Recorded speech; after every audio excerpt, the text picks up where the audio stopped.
ఏజెన్సీలో కలకలం. ఓ ఇంట్లో తలదాచుకున్న మావోయిస్టులు. పోలీస్ అదుపులో టాప్ లీడర్ ఉన్నట్టు సమాచారం. కొమరంభీం జిల్లా సిర్పూర్ అడవుల్లో కలకలం రేగింది. సిర్పూర్లోని ఓ ఇంట్లో తలదాచుకున్న 16 మంది మావోయిస్టులు పోలీసులు అదుపులో తీసుకోవడం సంచలనంగా మారింది. ఛత్తీస్గఢ్ నుంచి వచ్చిన 16 మంది మావోయిస్టులు షెల్టర్ కోసం రాష్ట్ర సరిహద్దు దాటి ప్రాణహిత నది మీదుగా కొమరంభీం ఆసిఫాబాద్ జిల్లాలోకి ఎంటర్ అయ్యారు. సిర్పూర్లోని ఓ ఇంట్లో తలదాచుకున్నట్టు పక్కా సమాచారంతో పోలీసులు అలర్ట్ అయ్యారు.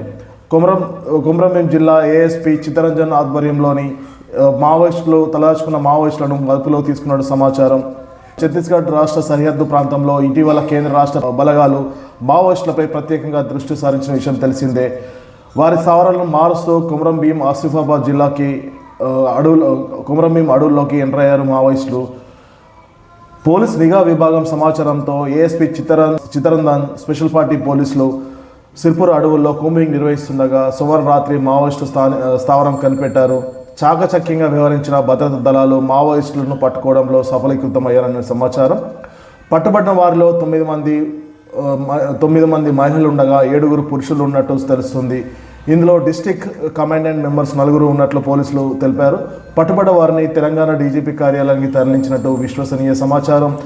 ఈ ఘటనపై పోలీసులు ఇంకా అధికారికంగా ఎలాంటి ధృవీకరణ విడుదల చేయలేదు.